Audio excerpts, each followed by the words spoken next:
Hello दोस्तों, नमस्कार। दोस्तों, मैं आपका जॉब मीडिया पार्टनर आपके यूट्यूब चैनल या वीडियो फोकस में स्वागत करता हूं। दोस्तों, आज की डेट में सीएचओ ऑफिसर के लिए बहुत ही बड़ी खबर लेकर आ चुका हूं। तो अभी आपने हमारे यूट्यूब चैनल को सब्सक्राइब नहीं किया है, जल्दी से चैनल को सब्सक्राइब कर दो पल पल की अपडेट के लिए।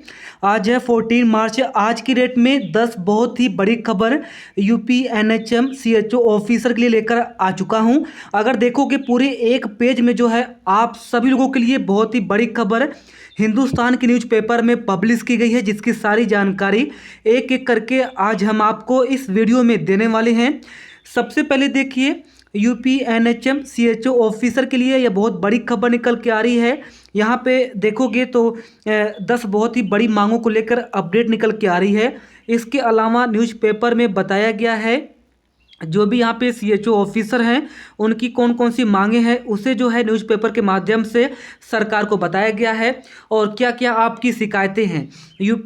यूपी एनएचएम के तहत जितने भी यहाँ पे सीएचओ ऑफिसर हैं, यानी कि उत्तर प्रदेश के जो सीएचओ ऑफिसर हैं उनके लिए क्या क्या सुझाव है, उनके क्या क्या शिकायतें हैं, उसको जो है काफ़ी अच्छे तरीके से न्यूज़पेपर में आज की डेट में पब्लिश किया गया है। इसकी जानकारी देंगे। इसके अलावा यहाँ पे देखिए, काम जो है डॉक्टरों जैसा मानदेय परिवार चलाने भर का भी नहीं। तो इस तरीके से न्यूज़पेपर में इंफॉर्मेशन है, और सीएचओ ऑफिसर की क्या क्या यहाँ पे शिकायतें हैं, उनकी क्या क्या प्रॉब्लम्स है, इसकी भी जानकारी हम आपको इस वीडियो में देने वाले हैं। यूपी एनएचएम संविधान न्यूज 2025 14 मार्च 10 बड़ी खबर देख लेते हैं। तो यूपी एनएचएम सीएचओ 10 बड़ी खबर, चलिए एक एक करके देख लेते हैं। वैसे 13 मार्च के अलग अलग न्यूज़पेपर में ये इन्फॉर्मेशन निकल के आ रही है। आज है 14 मार्च, आज की डेट में हम आपको जानकारी दे रहे हैं। तो चलिए सबसे पहले प्रूफ मैं आपको दिखा दूँ। यहाँ पे देखिए पूरी कटिंग में जो है इन्फॉर्मेशन पब्लिश की गई है। हिंदुस्तान ई पेपर बोले बस्ती, यहाँ पे देखिए हिंदुस्तान गोरखपुर बस्ती, गुरुवार 13 मार्च 2025, पेज नंबर 8 पर आपको इन्फॉर्मेशन मिल जाएगी। अगर आपको पूरी जानकारी चाहिए तो आपको देखना कैसे है मैं आपको बता दूं। हिंदुस्तान ई पेपर बस्ती, आपको जो है बस्ती सेलेक्ट करना है, और फिर आज नहीं तो 13 मार्च का डेट आपको मेंशन करना होगा। 13 मार्च के न्यूज़पेपर में पब्लिश किया गया है, और पेज नंबर 8 पर जो है इन्फॉर्मेशन मिलेगी। ये आप लोग देख सकते हो, पूरी कटिंग यहाँ पे पब्लिश की गई है। एक कटिंग आप लोग चेकआउट कर सकते हो।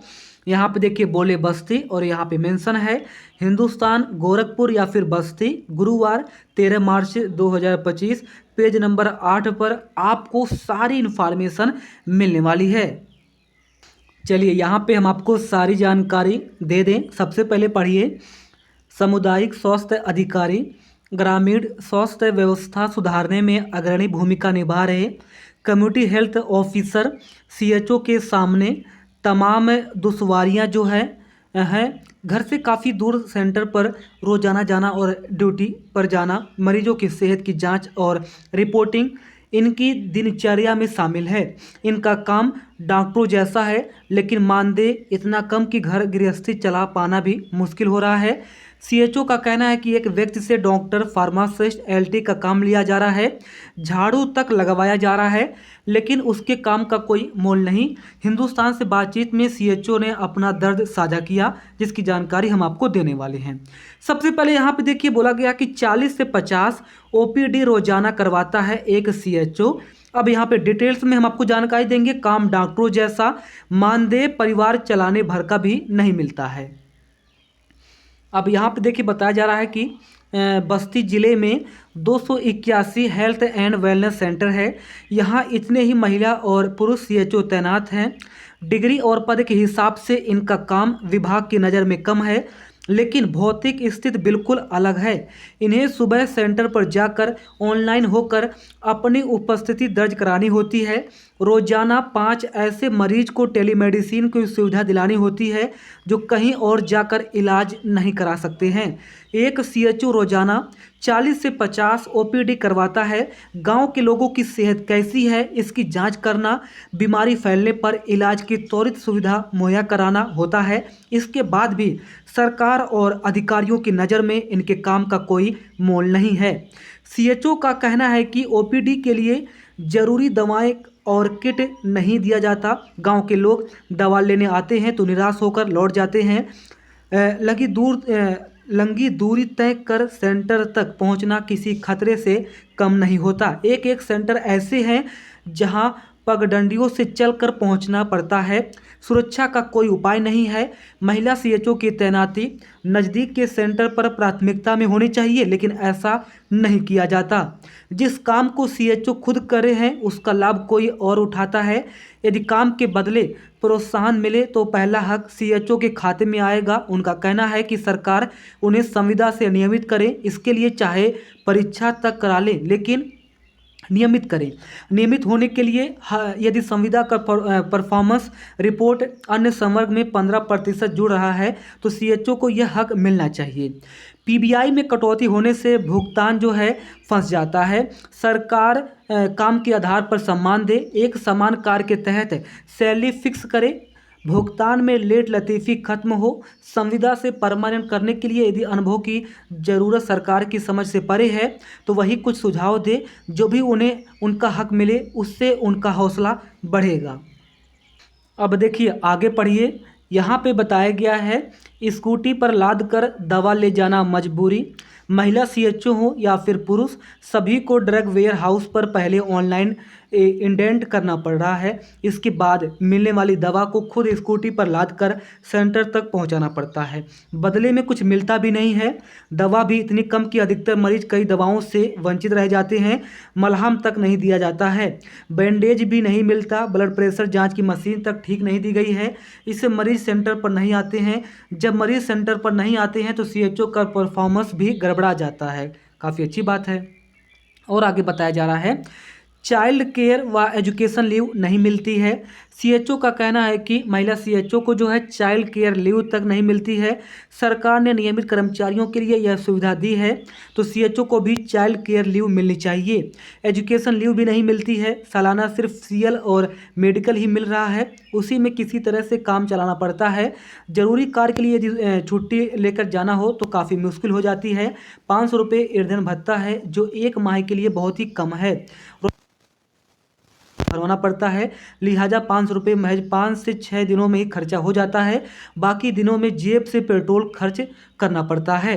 यहाँ पे देखिए बहुत सारे सीएचओ ऑफिसर हैं, इन्होंने जो अपना दर्द है साझा किया है। चलिए इनका दर्द देखते हैं, क्या क्या इनकी प्रॉब्लम्स है। यहाँ पे देखिए सबसे पहले जन आरोग्य मंदिर पर तैनाती तो कर दी गई है, लेकिन तमाम सेंटर ऐसे हैं जहाँ पर पेयजल सुविधा नहीं है, शौचालय तक की भी व्यवस्था नहीं है। यह संध्या जी का कहना है। बरखा गौड़ जी का कहना है ट्रांसफ़र पॉलिसी सरकार को लागू करनी चाहिए, क्योंकि एक एक सीएचओ की तैनाती 600 से 700 किलोमीटर दूर है। कोमल त्रिपाठी जी का कहना है कि म्यूचुअल का विकल्प तो खुला है, लेकिन वैकेंट का विकल्प अभी सरकार के गर्भ में है, इससे सीएचओ का स्थानांतरण होने में मुश्किलें हैं। प्रीति जी का कहना है कि सीएचओ को मिलने वाला पीबीआई भुगतान में काफ़ी समय लगता है। सरकार को चाहिए कि इससे सैलरी में मर्ज कर दे, इससे उनकी सैलरी बढ़ जाएगी। आगे देखिए दीपिका जी का कहना है कि पूरा फोकस कार्य पर है, पर सुविधाएं नहीं के बराबर है। जो भी प्रोग्राम आता है उसे सीएचओ पर थोप दिया जाता है, इससे अन्य कार्य पीछे हो जाते हैं। बाकी बहुत सारे यहाँ पे सीएचओ ऑफिसर हैं, इनके बहुत सारे यहाँ पे प्रॉब्लम्स है। मनीष जी का कहना है यहाँ पे पढ़िए, अन्य राज्यों में सीएचओ की सैलरी 48 रुपये ग्रेड पे दे रहे हैं, यूपी में यह कब लागू होगा सरकार नहीं बता रही, काम ज़्यादा और सैलरी ना के बराबर मिल रही है। आगे भी यहाँ पे देखिए अपनी मांगों को लेकर जिला अधिकारी कार्यालय पर एसडीएम सुनिष्ठा सिंह को ज्ञापन देते सीएचओ। बस्ती के सगरा स्थित हेल्थ एंड वेलनेस सेंटर पर गोल्डन कार्ड देती सीएचओ, ये आप लोग देख सकते हो। इसके अलावा 21 दिवसीय प्रशिक्षण प्राप्त करने के बाद सीएचओ को प्रमाण पत्र देते सीएमएस फाइल रिपोर्ट यहाँ पे पढ़ सकते हो।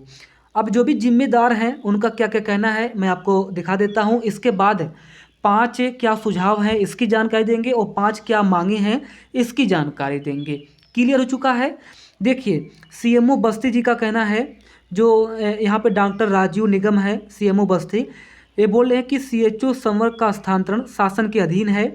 जिले स्तर पर जो भी समस्याएं आती है संबंधित से कहकर उनका निराकरण कराया जाता है। वेतन विसंगत भी शासन के अधीन है। जो भी मांग सीएचओ की ओर से की जाती है उसे आगे फॉरवर्ड कर दिया जाता है। वेतन और प्रोत्साहन राशि पीबीआई का भुगतान हर माह हो, ऐसा प्रयास है। सभी एमओआईसी को निर्देश दिए गए हैं पानी और शौचालय व भवन की जो समस्या है उसका निराकरण जांच कराया जाए। अब दुर्गेश मल्ल डीसीपीएम, जिले में तैनात सीएचओ को जो भी समस्याएं पटल पर आती हैं उनका निराकरण तत्काल कराया जाता है। वेतन समय से दिलाना, प्रोत्साहन राशि का भुगतान समय से कराने की कोशिश होती है। कभी कभी लेट लतीफ़ी की शिकायतें मिलती है जिसे सुनकर समय से निस्तारण जो है करा दिया जाता है। सभी सेंटर पर बिजली, पानी और अन्य उपकरण दिलाने के प्रयास किए जा रहे हैं। बिजली से वंचित सेंटर को सोलर से आच्छादित किया जाएगा।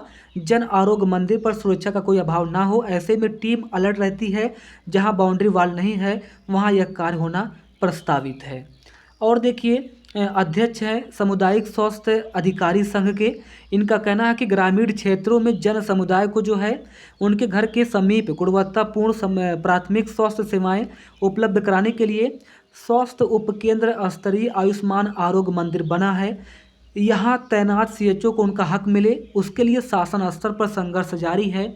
ओपीडी, टेलीमेडिसिन, एनसीडी स्क्रीनिंग, 12 प्रकार की जांच, टीबी मुक्त और कुष्ठ मुक्त अभियान आदि में शामिल रहते हैं, फिर भी उपेक्षा के शिकार हैं। यूपी में 20,000 से अधिक सीएचओ हैं। नियमितीकरण के लिए संगठन सरकार से लड़ाई लड़ रहा है। परवेश पटेल जो कि अध्यक्ष हैं। अब देखिए क्या क्या मांगे हैं, क्या क्या सुझाव हैं, देख लेते हैं। चलिए इनकी क्या क्या मांगे हैं, शिकायतें और सुझाव यहाँ पे देख लीजिए। यूपी सीएचओ का शिकायतें और सुझाव पढ़ लीजिए, इम्पोर्टेंट है। पहला फर्स्ट पढ़िए, वेतन विसंगत को दूर नहीं किया जा रहा है। अन्य संवर्ग पर ध्यान देते हैं लेकिन सीएचओ से परहेज करते हैं। नंबर 2, मेडिसिन एनएमसी बिल लागू नहीं किया जा रहा है, जबकि यह दोनों सदन में पास हो चुका है, फिर भी देरी हो रही है।